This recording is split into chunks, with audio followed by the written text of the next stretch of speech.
I have a confession to make. But first, I want you to make a little confession to me.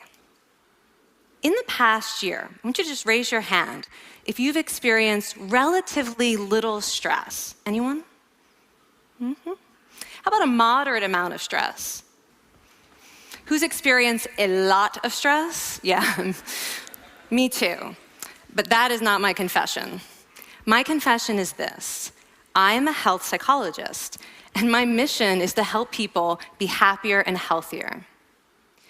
But I fear that something I've been teaching for the last 10 years is doing more harm than good, and it has to do with stress. For years, I've been telling people stress makes you sick. It increases the risk of everything from the common cold to cardiovascular disease. Basically, I've turned stress into the enemy. But I've changed my mind about stress, and today, I want to change yours. Let me start with the study that made me rethink my whole approach to stress. This study tracked 30,000 adults in the United States for 8 years, and they started by asking people, how much stress have you experienced in the last year? They also asked, do you believe that stress is harmful for your health? And then they used public death records to find out who died. Okay. Some bad news first. People who experienced a lot of stress in the previous year had a 43% increased risk of dying. But that was only true for the people who also believed that stress is harmful for your health. People who experienced a lot of stress but did not view stress as harmful were no more likely to die. In fact, they had the lowest risk of dying of anyone in the study, including people who had relatively little stress. Now, the researchers estimated that over the 8 years they were tracking deaths, 182,000 Americans died prematurely, not from stress, but from the belief that stress is bad for you. That is over 20,000 deaths a year.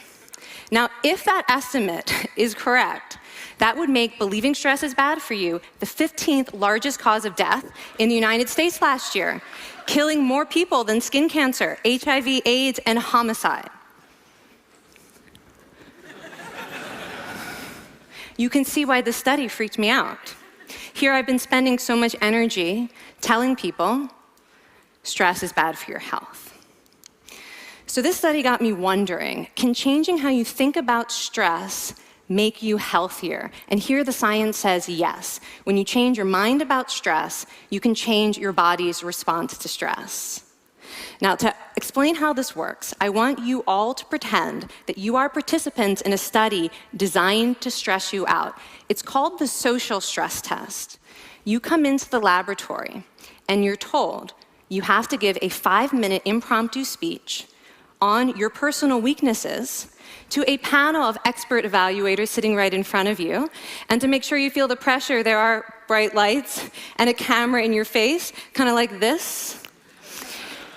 And the evaluators have been trained to give you discouraging nonverbal feedback, like this.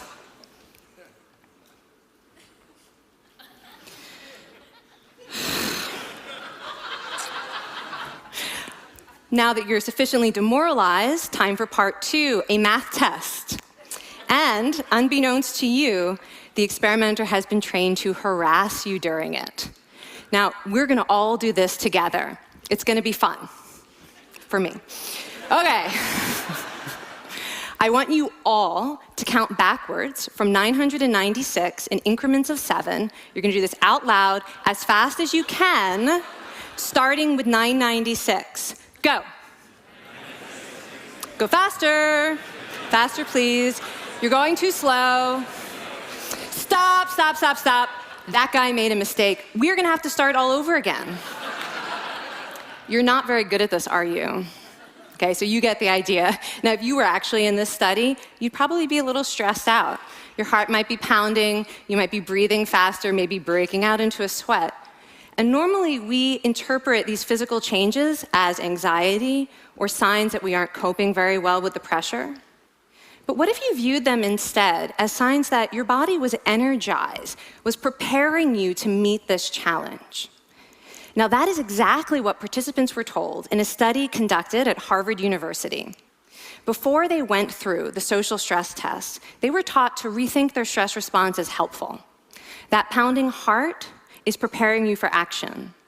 If you're breathing faster, it's no problem. It's getting more oxygen to your brain. And participants who learned to view the stress response as helpful for their performance, well, they were less stressed out, less anxious, more confident. But the most fascinating finding to me was how their physical stress response changed. Now, in a typical stress response, your heart rate goes up and your blood vessels constrict like this. And this is one of the reasons that chronic stress is sometimes associated with cardiovascular disease. It's not really healthy to be in this state all the time. But in the study, when participants viewed their stress response as helpful, their blood vessels stayed relaxed like this. Their heart was still pounding, but this is a much healthier cardiovascular profile. It actually looks a lot like what happens in moments of joy and courage. Over a lifetime of stressful experiences, this one biological change could be the difference between a stress-induced heart attack at age 50 and living well into your 90s. And this is really what the new science of stress reveals, that how you think about stress matters. So my goal as a health psychologist has changed. I no longer want to get rid of your stress. I want to make you better at stress. And we just did a little intervention. If you raised your hand and said you'd had a lot of stress in the last year, we could have saved your life. Because hopefully the next time your heart is pounding from stress, you're going to remember this talk, and you're going to think to yourself, this is my body helping me rise to this challenge. And when you view stress in that way, your body believes you, and your stress response becomes healthier. Now, I said I have over a decade of demonizing stress to redeem myself from. So we are going to do one more intervention. I want to tell you about one of the most underappreciated aspects of the stress response. And the idea is this: stress makes you social. To understand this side of stress, we need to talk about a hormone, oxytocin. And I know oxytocin has already gotten as much hype as a hormone can get. It even has its own cute nickname, the cuddle hormone, because it's released when you hug someone.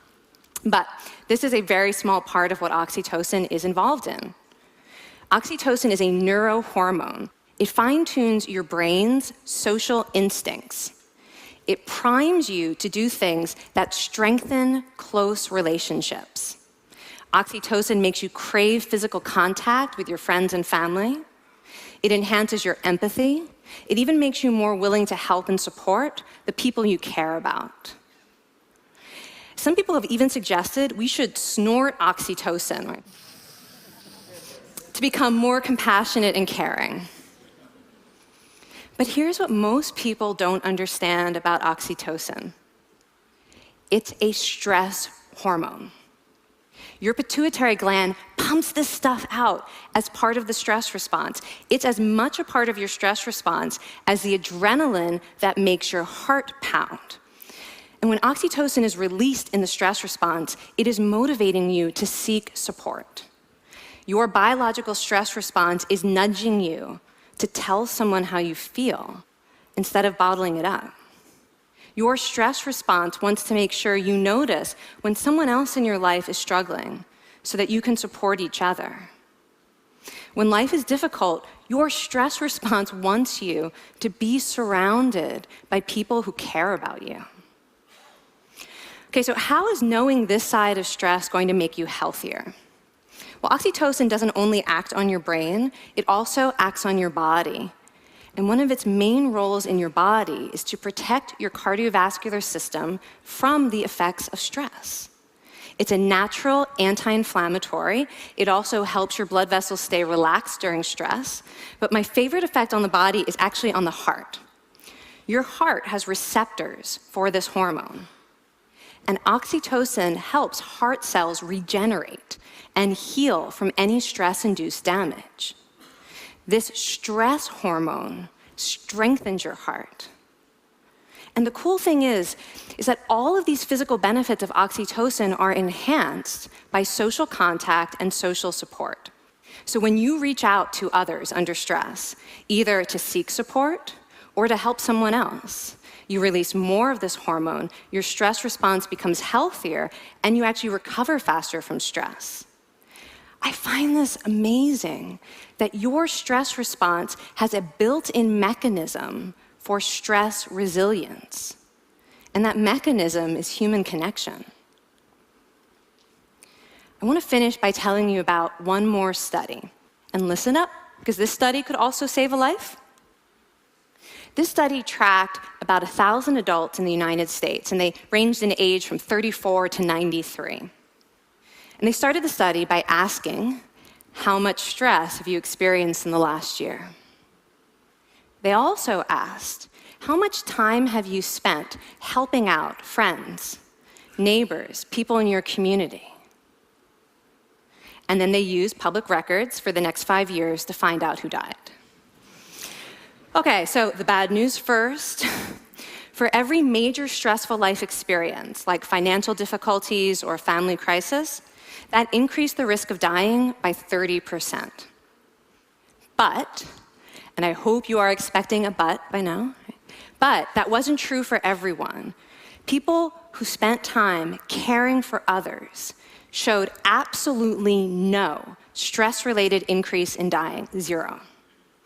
Caring created resilience. And so we see once again that the harmful effects of stress on your health are not inevitable. How you think and how you act can transform your experience of stress. When you choose to view your stress response as helpful, you create the biology of courage. And when you choose to connect with others under stress, you can create resilience. Now, I wouldn't necessarily ask for more stressful experiences in my life, but this science has given me a whole new appreciation for stress. Stress gives us access to our hearts. The compassionate heart that finds joy and meaning in connecting with others. And yes, your pounding physical heart working so hard to give you strength and energy. And when you choose to view stress in this way, you're not just getting better at stress, you're actually making a pretty profound statement. You're saying that you can trust yourself to handle life's challenges. And you're remembering that you don't have to face them alone. Thank you. Thank you.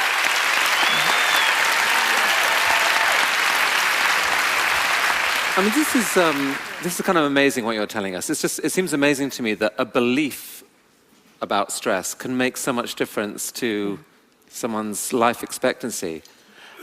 How would that extend to advice? Like if someone's making a lifestyle choice between, say, a stressful job and a non-stressful job, does it matter that which way they go, that it's equally wise to go for the stressful job so long as you believe that you can handle it in some sense? Yeah, and one thing we know for certain is that chasing meaning is better for your health than trying to avoid discomfort. And so I would say that's really the best way to make decisions, is go after what it is that creates meaning in your life, and then trust yourself to handle the stress that follows. Thank you so much, Kelly. Thank you. It's really cool.